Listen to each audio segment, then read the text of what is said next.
밤하늘을 내려다보면 마치 붉은 핏방울을 뿌려놓은 듯한 풍경이 펼쳐지던 시절이 있었습니다. 골목마다, 빌딩 옥상마다 세워진 네온사인 십자가는 대한민국 현대사의 가장 화려하고도 치열했던 한 페이지를 상징했습니다. 그것은 누군가에게는 지독한 가난을 벗어나게 해달라는 절규였고, 누군가에게는 고향을 잃은 실향민의 서러운 안식처였으며, 또 누군가에게는 성공이라는 신의 축복을 확인받는 증명서였습니다. 하지만 2026년 오늘 그 붉은 불빛들은 하나둘 힘을 잃고 꺼져가고 있습니다.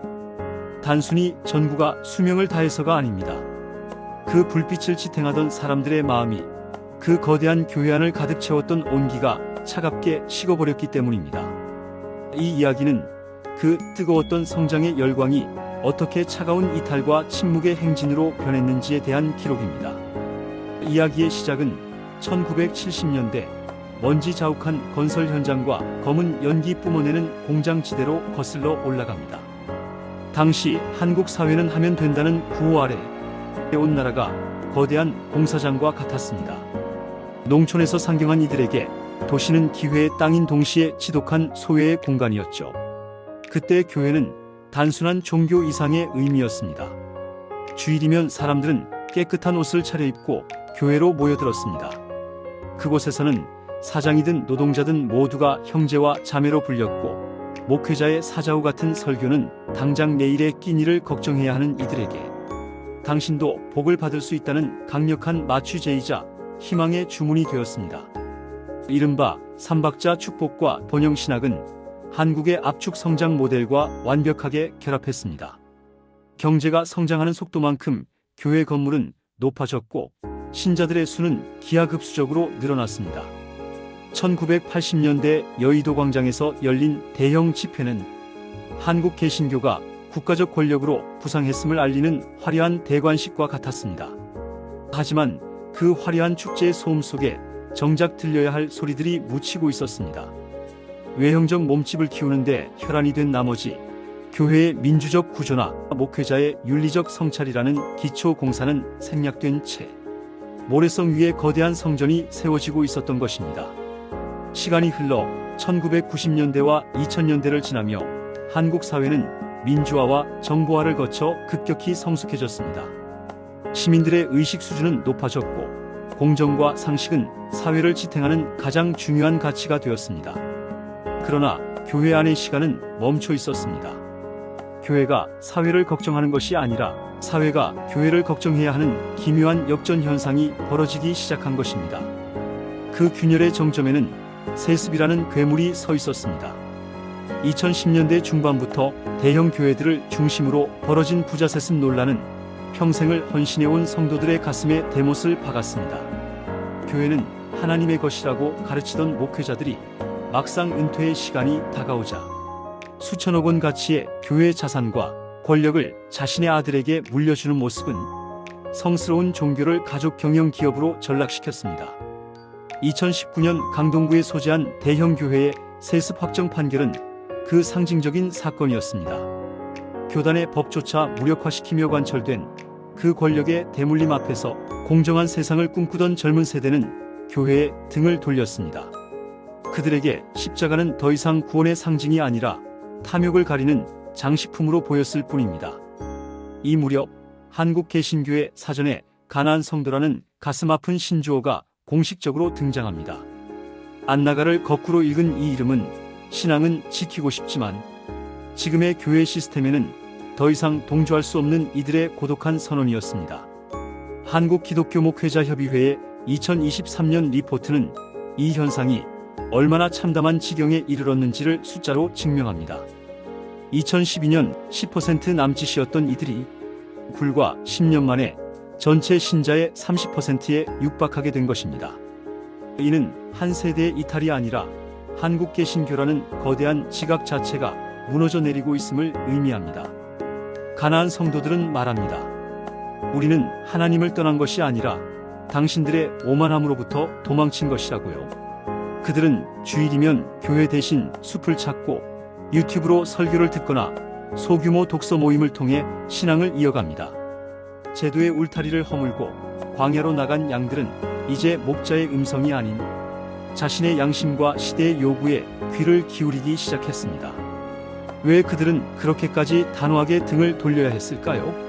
단순히 세습 문제 때문만은 아니었습니다. 그것은 교회 내부에 뿌리 깊게 박힌 제왕적 목회 문화와 수직적 문화라는 질식할 듯한 공기 때문이었습니다. 한국 교회는 세상에서 가장 보수적인 성역입니다. 대다수 교회의 의사 결정권은 60대 이상의 남성 장로들과 담임 목사가 독점합니다. 이 구조 속에서 청년과 여성이 설 자리는 없었습니다. 여성 성도가 교회 봉사의 80% 이상을 담당하면서도 정작 정책을 결정하는 회의장에서는 소외되거나 목회자의 성차별적 발언을 묵묵히 견뎌야 했습니다. 순종이 제사보다 낫다는 성경 구절은 목회자의 독단을 정당화하는 방패로 오용되었습니다. 합리적인 질문은 믿음 없는 소리로 치부되었고 소통을 원하는 세대의 갈구는 교만한 반항으로 낙인 찍혔습니다. MZ세대로 불리는 젊은 세대에게 이런 수직적이고 폐쇄적인 구조는 도저히 견딜 수 없는 폭력이었습니다. 그들은 자유로운 소통과 다양성이 존중받는 세상을 살고 있는데 주말마다 찾아가는 교회는 1970년대의 가부장적 질서를 유지하고 있었으니까요.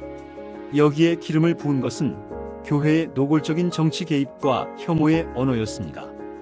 한국 개신교의 뿌리 깊은 반공주의는 해방 전국과 한국 전쟁을 거치며 생존을 위한 본능으로 자리 잡았습니다. 북한에서 박해를 피해 내려온 신자들에게 공산주의는 곧 사탄이었습니다. 이 지독한 적대감은 독재 정권 시절 권력과 교회가 손을 잡는 명분이 되었습니다. 교회는 정권에 신학적 정당성을 부여했고 정권은 교회의 세력 확장을 묵인했습니다. 하지만 민주화 이후에도 이 관성은 멈추지 않았습니다.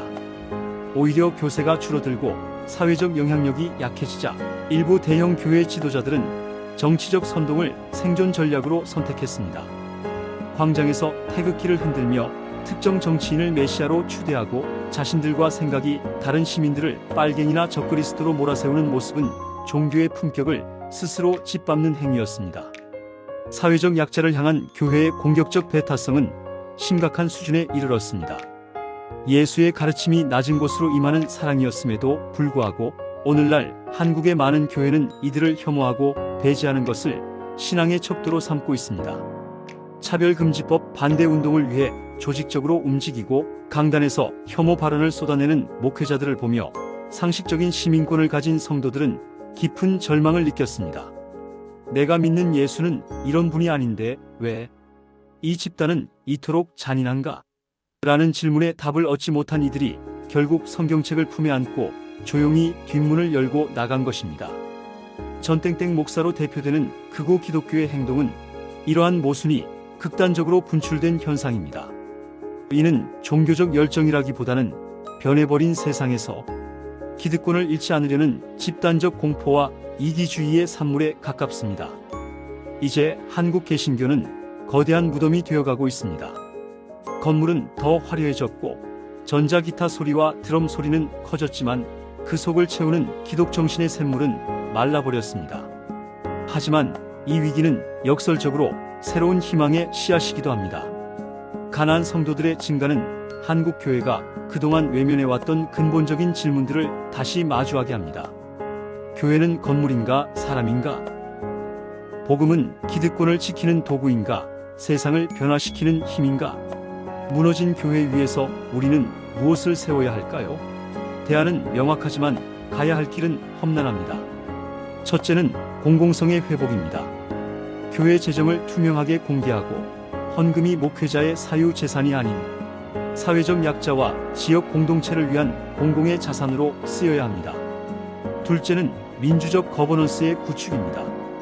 목회자 1인에게 집중된 권력을 분산시키고 여성과 청년도 의사결정의 주체가 되는 수평적 공동체로 거듭나야 합니다.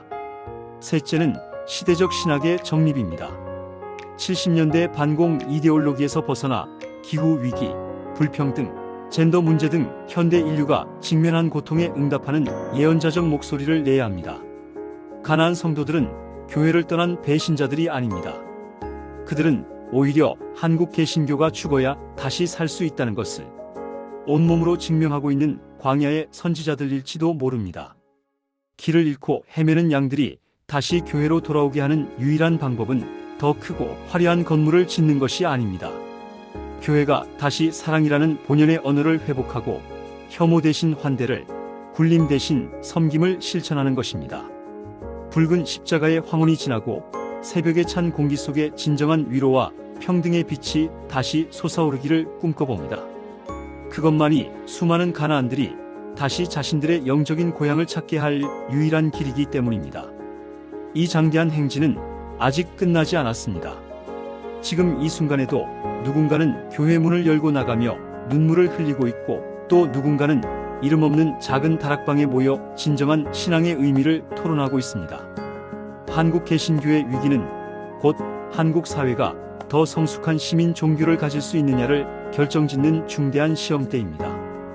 우리는 이 굽이치는 역사 속에서 십자가가 권력의 상징이 아닌 다시 고난받는 이들의 친구가 되는 기적을 목격할 수 있을까요? 그 답은 남겨진 이들과 떠난 이들 모두가 함께 써내려가야 할 숙제입니다.